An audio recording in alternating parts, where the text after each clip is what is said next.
नमस्कार दोस्तों, मैं हूं अयान और आप सुन रहे हैं हॉरर कहानी भी मेरी जुबानी। दोस्तों, आपने कहीं ना कहीं और कभी ना कभी तो यह बात सुनी होगी कि आज के टाइम पर बाहर के दुश्मनों से ज्यादा इंसान को अपने अगल बगल के लोगों से ज्यादा खतरा है। फिर चाहे वह हमारे दोस्त हों या हमारे कोई परिवार के लोग हों या फिर कोई पड़ोसी हो, आज के समय पर इंसान को सबसे ज्यादा इन्हीं लोगों से खतरा रहता है। क्योंकि इंसान बाहर के दुश्मनों को तो पहचान सकता है, लेकिन अपने अगल बगल में बैठे अपनों के चेहरे के पीछे छिपे दुश्मन को कभी भी नहीं पहचान सकता, जिसे आम भाषा में गुप्त शत्रु कहा जाता है। और कभी कभी यह गुप्त शत्रु इंसान को इतना बड़ा नुकसान पहुंचा देते हैं कि वह कभी सपने में भी नहीं सोच सकता कि उसकी अगल बगल में रहने वाले लोग, जिन्हें वह कहीं ना कहीं अपना ही मानता है, और वह कभी सपने में भी नहीं सोच सकता कि वो लोग उसकी जिंदगी को इस तरह से बर्बाद कर सकते हैं। लेकिन ऐसा अक्सर होता रहता है कि हमारे अगल बगल में रहने वाले लोग ही कभी कभी हमारी जिंदगी को इस तरह से बर्बाद कर देते हैं कि हमें रोने के लिए मजदूर भी नहीं मिलते। आप लोग भी शायद ऐसी कई घटनाओं से अच्छी तरह से वाकिफ होंगे, क्योंकि आजकल आए दिन अखबार और न्यूज़ चैनल्स पर ऐसी डरावनी घटनाओं की खबरें आती रहती हैं। और यह भी हो सकता है कि आपके अगल बगल में ही कभी कोई ऐसा हाथ हुआ हो, या फिर यह भी हो सकता है कि आपके साथ ही हुआ हो। आज की हमारी जो कहानी है वह एक ऐसी ही खतरनाक और डरावनी घटना के बारे में है, जिसको सुनने के बाद आप अपने अगल बगल के लोगों से थोड़ा सावधान हो जाओगे और आपको इस बात का एहसास होगा कि हमारे अगल बगल में जो लोग रहते हैं वह हमारे लिए कितने खतरनाक हो सकते हैं, और मौका मिलने पर वह हमारी जिंदगी को किस तरीके से बर्बाद कर सकते हैं। लेकिन कहानी को शुरू करने से पहले, जैसा कि मैं आप लोगों से हमेशा कहता हूं कि वैसे तो आप लोगों ने बहुत सी हॉरर कहानियां सुनी होंगी, लेकिन मुझे पूरी उम्मीद है कि आज की हमारी यह कहानी सुनकर आपको सच में डर का एहसास होने वाला है।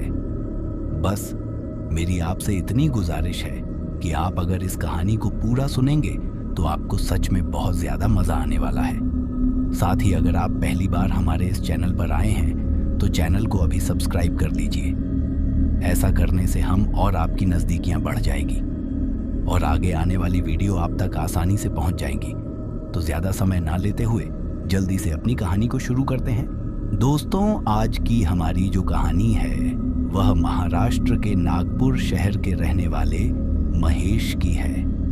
तो चलिए अब यह कहानी महेश के पॉइंट ऑफ व्यू से सुनते हैं। दोस्तों, मेरा नाम महेश है और मैं महाराष्ट्र के नागपुर शहर का रहने वाला हूँ। वर्तमान में मैं कोल्हापुर में मेरी नानी के यहाँ रहकर पढ़ाई कर रहा हूँ और सरकारी नौकरी की तैयारी कर रहा हूँ। मेरा एक बहुत बड़ा सपना है जो कि मेरे सरकारी नौकरी लगने पर ही पूरा हो सकता है, और वह सपना क्या है और क्यों है यह आपको कहानी के अंत तक पता चल जाएगा।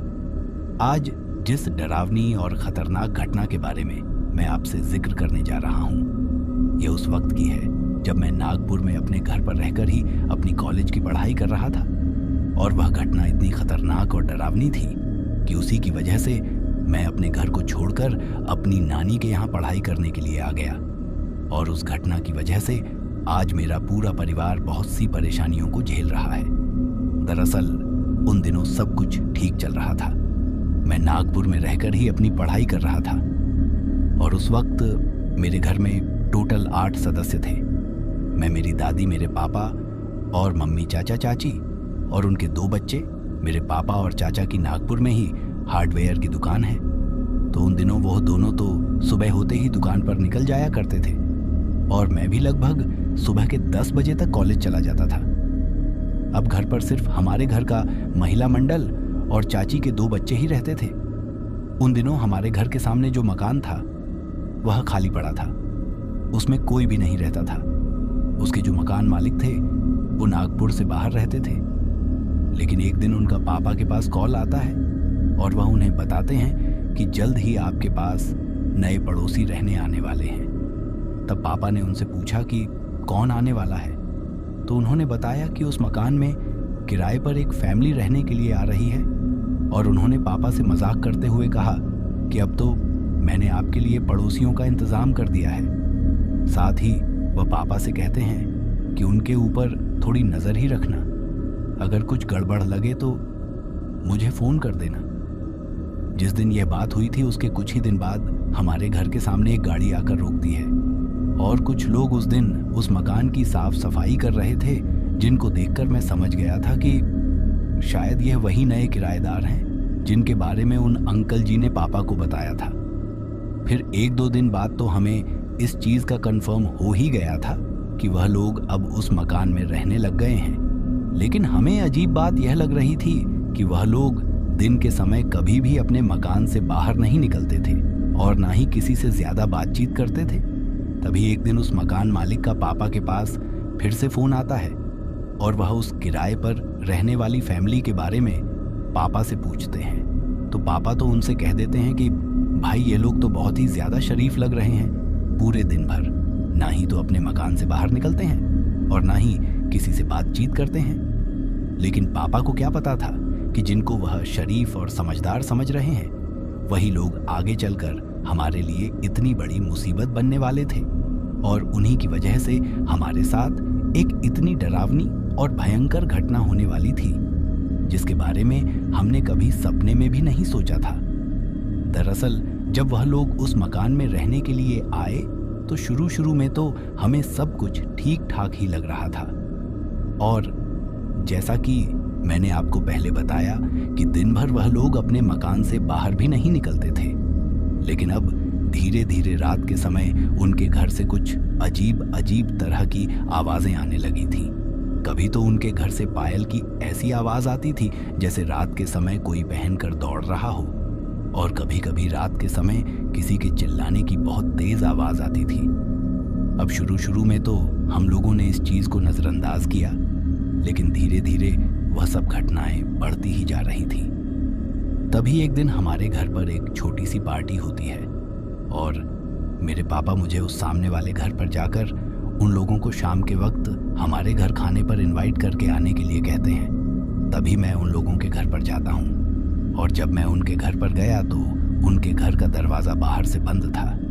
तभी उस दरवाजे को देखकर मैंने सोचा कि शायद वह लोग आज घर पर नहीं हैं। अभी मैं वहाँ से लौटने ही वाला था कि तभी मुझे उस घर के अंदर से कुछ आवाज़ सुनाई देती है, जिसको सुनकर मुझे यह कंफर्म हो गया था कि घर के अंदर कोई तो है। इसके बाद मैंने उस दरवाजे को बाहर की तरफ से खोला, लेकिन वह दरवाज़ा अंदर की तरफ से लॉक था। तभी मैंने उस दरवाजे को खटखटाया। काफ़ी देर तक खटखटाने के बाद दरवाज़ा खुला, लेकिन जब दरवाज़ा खुला तो मैं चौंक गया, क्योंकि वहाँ पर दरवाज़ा खोलने वाला कोई नहीं था, बल्कि मुझे ऐसे लगा कि वह दरवाज़ा अपने आप ही खुल गया है। जब मैं उस घर के अंदर गया तो उस घर के अंदर का नज़ारा देखकर मैं चौंक गया। मुझे समझ नहीं आ रहा था कि यह सब क्या है, क्योंकि वह घर बाहर से दिखने में जितना साफ सुथरा था, अंदर से उससे कई गुना ज़्यादा गंदा था। जब मैं उस घर के अंदर गया तो मैंने देखा कि उस घर में हर तरफ जाले लगे हुए हैं और पूरे घर में चारों तरफ धूल ही धूल हो रखी है। उसको देखकर ऐसा लग रहा था जैसे कई दिनों से वहां पर किसी ने झाड़ू ही ना निकली हो। और मेरे सबसे ज्यादा होश तो तब उड़े जब मैंने देखा कि उस घर के आंगन के एक कोने में मरे हुए जानवरों के कंकालों का ढेर लगा हुआ था। और जब मैं थोड़ी बहुत हिम्मत करके उस घर के थोड़ा और अंदर गया, तब मैंने देखा कि उस घर के बरामदे में मरे हुए कबूतर लटक रहे हैं और फर्श पर चारों तरफ खून के छींटे हो रखे हैं। उस घर की यह हालत देखकर ऐसा लग रहा था कि जैसे वहां पर कोई इंसान नहीं बल्कि कोई हैवान रहते हो। वह सब देखकर मैं काफी ज्यादा घबरा जाता हूँ और वहां पर किसी को बिना कोई आवाज लगाए ही मैं अपने घर पर जाने के लिए वापस मुड़ता हूँ। लेकिन जैसे ही मैं मेरे पीछे की तरफ मुड़ता हूँ तो मुझे वहां पर एक औरत खड़ी हुई दिखाई देती है और मेरी नजर उसकी तरफ पड़ते ही वह मुझसे पूछती है कि कौन हो तुम और यहाँ क्या कर रहे हो। तभी मैं उससे कहता हूँ कि मैं आपके सामने वाले घर में ही रहता हूँ और आज हमारे घर पर एक छोटी सी पार्टी है, तो मेरे पापा ने आप लोगों को शाम के वक्त खाने पर बुलाया है। अभी मैंने उसे इतना कहा ही था कि तभी वह औरत अचानक से जोर जोर से हंसने लगती है और उसे इस तरह से हंसता हुआ देखकर मैं काफी ज्यादा डर जाता हूँ। तभी मैं उससे बिना कुछ कहे ही वहां से जाने लगता हूँ। तो अचानक से वह औरत मेरा हाथ पकड़ लेती है और मुझसे कहती है कि कहाँ जा रहे हो। तो मैं उससे कहता हूँ कि अपने घर। तभी वह मुझे एक अजीब सी आवाज़ में कहती हैं कि यहाँ पर लोग आते तो अपनी मर्जी से हैं, लेकिन अपनी मर्जी से यहाँ से जा नहीं पाते। उस औरत की मुझे यह बात कुछ समझ नहीं आती है। तभी मैं उससे कहता हूँ कि यह आप कैसी बातें कर रही हो। अभी मैंने उस औरत से इतना कहा ही था कि तभी उसने अचानक से मेरा गला पकड़ लिया और उसने मुझे मेरे गले के बल हवा में ऊपर की तरफ उठा दिया। इसके बाद वह अजीब तरीके से गुर्रा हुए मुझसे कहती है कि तुम्हें अंदाजा भी नहीं है कि आज तुम कहाँ आ गए हो। आज तुम खुद अपनी मौत के दरवाजे पर चलकर आए हो। अब मेरी सांस उखड़ने लगी थी। मैं सोच रहा था कि इस औरत में इतनी ताकत कहाँ से आ गई जो इसने मुझे इस तरह से इतनी ऊपर मेरा गला पकड़कर उठा दिया है। इसके बाद उस औरत का चेहरा धीरे धीरे बदलने लगता है और कुछ ही देर बाद वह एक विकराल रूप ले लेती है जो दिखने में काफी ज्यादा डरावना लग रहा था। उसको देखकर ऐसा लग रहा था जैसे यह कोई चुड़ैल या फिर डायन है। अब मुझे समझ आ गया था कि आज मैंने इस घर में आकर कितनी बड़ी गलती कर दी है। तभी उस चुड़ैल ने अचानक से मेरे गले को छोड़ दिया, जिसके बाद मैं धड़ाम से वहीं पर नीचे गिर पड़ा और मेरे नीचे गिरते ही वह मेरे एक पैर को पकड़ती है और मुझे घसीटते हुए अंदर की तरफ एक कमरे में ले जाती है। जब वह मुझे उस कमरे में घसीटते हुए लेकर जा रही थी तो उसके पीछे से अलग अलग कमरों से कुछ और भी लोग निकल कर आ रहे थे और अब वह सभी लोग उसके पीछे पीछे उस कमरे में आते हैं। लेकिन जब मैंने गौर से उन लोगों की तरफ देखा तो उनके चेहरे भी उस चुड़ैल की तरह ही दिखने में बहुत ज्यादा डरावने लग रहे थे। और आप सोच भी नहीं सकते कि उस वक्त तक मेरी क्या हालत हो चुकी थी। ना ही तो उस वक्त मेरे मुंह से कुछ आवाज निकल रही थी और ना ही मेरे हाथ पैर काम कर रहे थे। मैं चिल्लाकर अपने घर वालों को वहां पर बुलाना चाहता था, लेकिन मेरे हलक से बिल्कुल भी आवाज नहीं निकल रही थी।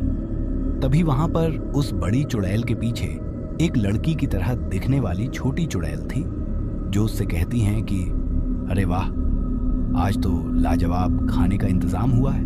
उसके इतना कहते ही वह सभी लोग जोर जोर से हंसने लगते हैं और वह पूरा कमरा अब उनकी हंसी से ही गूंज रहा था। उन लोगों को इस तरह से हंसता हुआ देखकर मैं बहुत ज्यादा डर गया था। अब मेरी सांसें बहुत तेज तेज चल रही थी। उस वक्त मुझे ऐसा लग रहा था कि जैसे अब थोड़ी ही देर में मुझे हार्ट अटैक आ जाएगा और मैं यहीं पर मर जाऊंगा।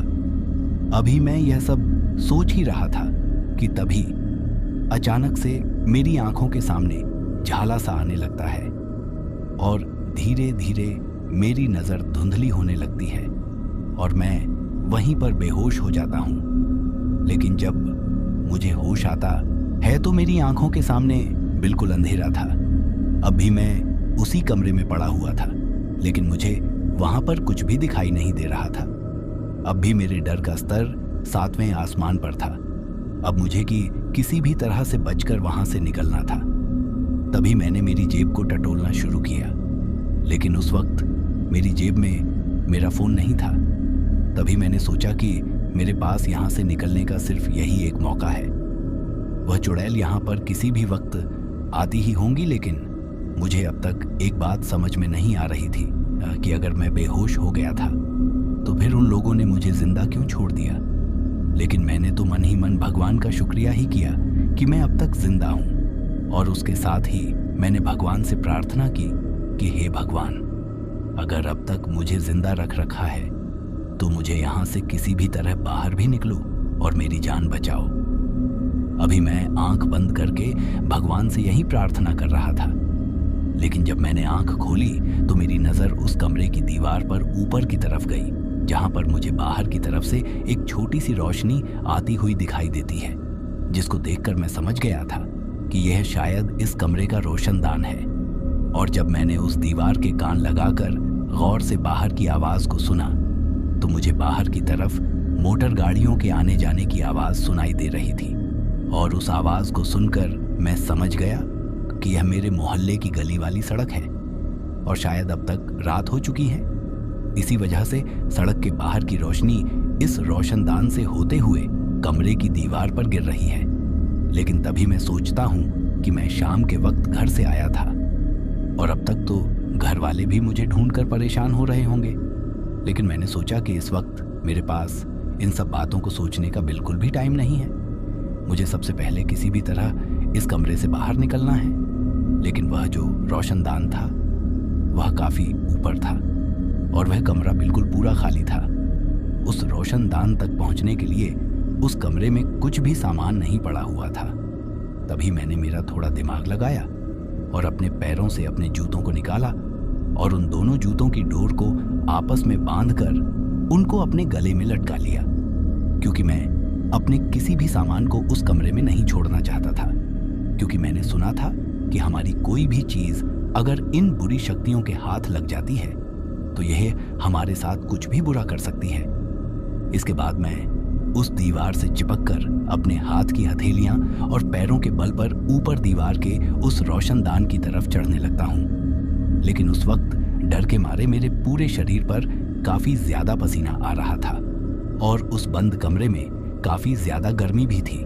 इसी वजह से पसीने से मेरे हाथ बार बार उस दीवार से फिसल रहे थे, जिसकी वजह से मुझे उस दीवार पर चढ़ने में काफी ज्यादा दिक्कत हो रही थी। लेकिन मैंने किसी तरह अपने पसीने को पोंछ हुए उस दीवार पर चढ़ना जारी रखा और काफी देर तक कड़ी मशक्कत करने के बाद मैं उस रोशनदान तक पहुंच गया। लेकिन उस रोशनदान तक पहुंचते ही मेरी उम्मीद टूट जाती है, क्योंकि उस रोशनदान में जाली लगी हुई थी। लेकिन जब मैंने उस रोशनदान की जाली को छूकर देखा तो मुझे महसूस हुआ कि यह सीमेंट वाली जाली है। तभी मैंने उस जाली को अपने हाथ से तोड़ने की कोशिश की, लेकिन वह टूट ही नहीं रही थी। तभी मैंने सोचा कि अगर इस जाली को तोड़ते हुए मेरा हाथ टूट गया तो हाथ तो फिर भी ठीक हो सकता है, लेकिन अगर आज मैं इस कमरे से बाहर नहीं निकल पाया तो शायद मैं अपनी जान से हाथ धो बैठूंगा। तभी मैंने अपने शरीर का पूरा जो जोर लगाकर उस जाली पर मुक्के मारना शुरू किया। अब मेरे हाथ से काफी ज्यादा खून बहने लगा था, लेकिन वह जाली टूटने का नाम ही नहीं ले रही थी। पर काफी देर मारते ही रहने की वजह से वह जाली टूट जाती है। अब मैं किसी तरह उस जाली से बाहर की तरफ निकलता हूँ, लेकिन जब मैंने मेरी नजरें नीचे की तरफ घुमाई तो देखा कि वह जाली सड़क से काफी ज्यादा ऊपर थी। तभी मैंने सोचा कि अगर मैं यहाँ से नीचे को कूदूं तो मेरे हाथ पैर जरूर टूटेंगे, लेकिन मुझे किसी भी तरह अपनी जान बचानी थी। इसीलिए मैं वहां से नीचे कूद जाता हूँ और नीचे कूदते ही जैसा मैंने सोचा था ठीक मेरे साथ वैसा ही होता है। मेरा एक पैर बुरी तरीके से जख्मी हो जाता है और अब मैं उस पैर को बिल्कुल भी नहीं हिला पा रहा था। पर मैं किसी तरह हिम्मत करके उस पैर को घसीटते घसीटते अपने घर के दरवाजे तक पहुंचता हूं। जब मैं अपने घर के दरवाजे तक पहुंचता हूं तो मैं देखता हूं कि घर में बड़े ही आराम से पार्टी चल रही है, सभी लोग खाना खा रहे हैं। तभी मैं अपने मन ही मन में सोचता हूं कि यार यह कैसे घर वाले हैं, मैं इतनी देर से घर से गायब हूं और इन्हें मेरी कोई चिंता ही नहीं है। अभी मैं वहां पर खड़ा खड़ा यह सब सोच ही रहा था कि तभी अचानक से मेरी दादी की नज़र मेरे ऊपर जाती है और वह मेरा नाम लेकर चिल्लाती हैं कि अरे महेश, तू और दादी के इतना बोलते ही वहां पर मौजूद सभी लोगों की नजरें मेरी तरफ जाती हैं। इसके बाद मेरी हिम्मत टूट जाती है और मैं रोते हुए मेरे घर के आंगन में गिर पड़ता हूँ। तो सभी लोग दौड़कर मेरे पास आते हैं, लेकिन जैसे ही मेरे घर वाले मेरे पास दौड़कर आते हैं तो पीछे की तरफ खाना खा रहे लोगों में से कुछ अजीब सी आवाज आने लगती है और जब उस आवाज को सुनकर सभी ने अपनी नजरें उस तरफ घुमाई तो सामने की तरफ का नजारा देखकर सबके पैरों तले जमीन खिसक गई, क्योंकि सामने की तरफ वही चुड़ैल थी और उसके पीछे उसकी वह पूरी फौज। अब तक तो वह चुड़ैल बिल्कुल नॉर्मल इंसान की तरह दिख रही थी, लेकिन अब धीरे धीरे उसका वह रूप बिल्कुल वैसा ही हो जाता है जैसा थोड़ी देर पहले मैंने देखा था। सिर्फ उसका ही नहीं बल्कि उसके पीछे खड़े उन सभी लोगों का जो उस वक्त उस कमरे में उस चुड़ैल के साथ थे, जब मैं वहां उस कमरे में उनके कब्जे में था। अब घर वालों को समझ नहीं आ रहा था कि वह अपनी आंखों के सामने यह क्या रहे हैं। तभी अचानक से पता नहीं मेरी दादी को क्या होता है और वह भागकर हमारे घर का जो मंदिर था वहां पर जाती हैं और वहां पर मंदिर की जोत से कुछ बूत उठाकर लाती हैं और हमारे घर के पूरे आंगन में छिड़कने लगती हैं। अब दादी के ऐसा करते ही उस चुड़ैल के पीछे जो उसके सभी साथी खड़े हुए थे, वह तो अजीब तरीके से चिल्लाते हुए दौड़कर हमारे घर से बाहर निकल जाते हैं। लेकिन वह बड़ी चुड़ैल अभी भी वहीं पर खड़ी हुई थी और मेरी तरफ देखकर अजीब तरीके से गुर्रा हुए मुझसे कह रही थी कि तू इस तरह से हमारे चंगुल से नहीं बच सकता। तो तुझे क्या लगता है कि तूने यहाँ आकर अपनी जान बचा ली नहीं? ऐसा कभी नहीं हो सकता, बल्कि तूने यहाँ आकर बहुत बड़ी गलती कर दी है। उस चुड़ैल के इतना कहने के बाद मेरी दादी अपने कदमों को उसकी तरफ बढ़ाती है और जो बची हुई बुत थी उस पूरी की पूरी बुत को उस चुड़ैल के ऊपर फेंक देती है। और दादी के ऐसा करते ही वह चुड़ैल बहुत जोर जोर से चिल्लाने लगती है। तभी उस चुड़ैल ने चिल्लाते हुए अचानक से दादी के सिर पर बहुत तेज वार किया और दादी वहीं पर धड़ाम से आंगन में गिर गई। दादी के फर्श पर गिरते ही वह चुड़ैल भी वहां से गायब हो जाती है। उस वक्त मोहल्ले के भी कई लोग हमारे घर पर मौजूद थे और इस नज़ारे को देखकर उनके भी होश उड़े हुए थे। तभी मेरे चाचा जी भागकर दादी के पास जाते हैं और जब वह दादी को उठाते हैं तो दादी के सर से बहुत तेज खून निकल रहा था।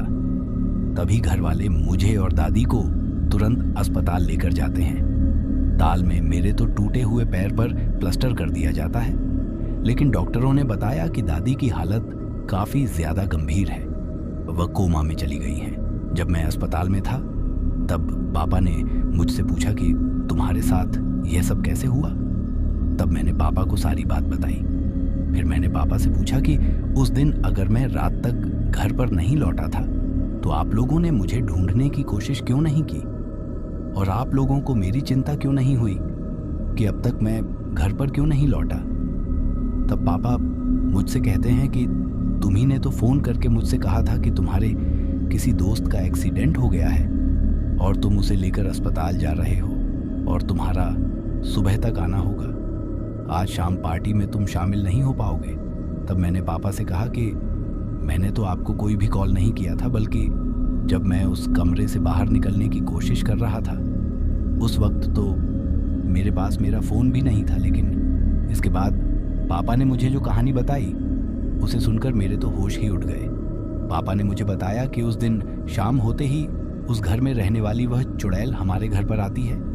वह अकेली नहीं आई थी, बल्कि अपने साथ अपने पूरे परिवार को लेकर आई थी और उसने हमारे घर पर आकर मेरे पापा से कहा कि हम लोग सामने वाले उस नए मकान में रहते हैं और आपका बेटा महेश आज हमें आपके घर पर खाना खाने के लिए इनवाइट करके गया था, इसीलिए हम लोग यहाँ पर आए हैं। तभी पापा ने उनसे कहा कि हाँ, मैंने ही उसे भेजा था, आप लोग आइए और खाना खाइए। तब मैंने पापा से कहा कि इसका मतलब वह चुड़ैल इंसानी रूप लेकर हमारे घर पर खाना खाने के लिए आई थी।